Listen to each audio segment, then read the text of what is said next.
Il-binja li ġarfet fit-3 ta' Diċembru li għadda f'Kordin u li ħalliet mejjet lil Ġampol Sofija kienet riżultat ta' numru ta' nuqqasijiet ewlenin fosthom li d-disin strutturali tal-binja naqas milli jieħu in konsiderazzjoni l-aspetti importanti fosthom l-istabilità tal-ħitan u anki ma natax każ ta' rbit meħtieġ tal-istruttura. Dan joħroġ ċar fir-rapport tal-inkjesta maġisterjali immexxija mill-maġistrat inkwirenti Marsen Farrugia li 8 xhur wara l-inċident ikkonkludiet l-inkjesta.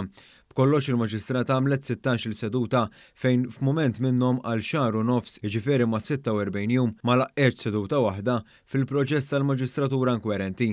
Mir-rapport li ta' anke l-perit Alex Sorpiano li tqabbad mill-Maġistrat Farrugia jidher li kien hemm ftit jew kważi l-ebda rbit bejn l-elementi tal-binja fis-sens ta' ħadit li jgħaddi minn element għal ieħor. Dan l-irbit huwa partikolarment importanti għall-integrità ta' binja f'każ ta' inċident, spjega il-perit Torpiano. Torpiano li eżamina l-pjanti tal-binja l-kwistjoni li ħejjiet il-perit Adriana Zammit, waħda mill-akkużati li kkaġunat il-mewt involontarju ta' Ġampol Sofija, qal li fil-pjanti jidhru dettalji tal-blajjet u kien hemm istruzzjonijiet dwar il-ħadit li kellu jitwaħħal ġol blajjet iżda ma kien hemm l-ebda istruzzjoni dwar x'ħadit kellu jintrabat minn blata l-oħra. Il-pjanti jsemmu spreader beam, iżda li kien hemm bżonn huwa tie beam jew ring beam, jiġifieri ċontorin rinforzat mad-dawra kollha tal-perimetru tal-binja.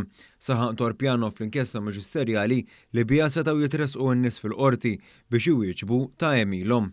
Fl-evalwazzjoni tiegħu il-perit Torpiano spjega li l-ħajt tal-binja waqaf ftit eżatt qabel iġġarra fis-saqaf. Intant jirriżulta li l-ħaddiema li kienu qed jaħdmu fuq il-binja ma kellhomx għarfien biżżejjed fix-xogħol. Fil-fatt il-ħaddiema li anki weġġew dakinhar tal-każ qalu li ma kellhomx kwalifiki.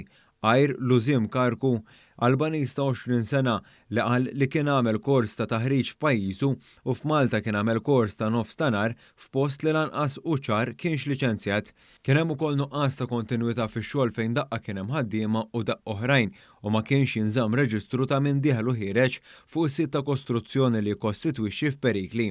Mill-inkjesta irriżulta li Ġampol Sofija kien jibgħat ir-ritratti tax-xogħol lil Matthew Xkembri li kien responsabbli fuq il-lan tax-xogħol u Xkembri mhux dejjem kien ikun preżenti fuq l-art ta' Kordin, jiġifieri kien isegwi u joqgħod fuq ir-ritratti. Sofija fil-fatt bagħat l-aħħar ritratt tal-ħaddiema jaħdmu ftit eżatt qabel waqgħet il-binja dakinhar tat-3 ta' Diċembru. Il-ħaddiema qalu wkoll li qatt ma lemħu lill-perit Adriana Zammit għalkemm jingħad li jiġi li marret fuq is-sit tal-kostruzzjoni u jidher li kienet toqgħod ukoll fuq ir-ritratti mibgħuta lilha. Fl-inkjesta jingħad ukoll kif il-firma ta' John Muscat il-bennej bil-liċenzja ġiet iffalsifikata fuq l-avviż tal-bidu tal-proġett. Allegatament iffalsifika l-firma l-iżviluppatur Matthew Xkembri. Fil-fatt huwa qed jaffaċċja akkuża dwar dan fil-qorti wara rapport tal-inkjesta maġisterjali.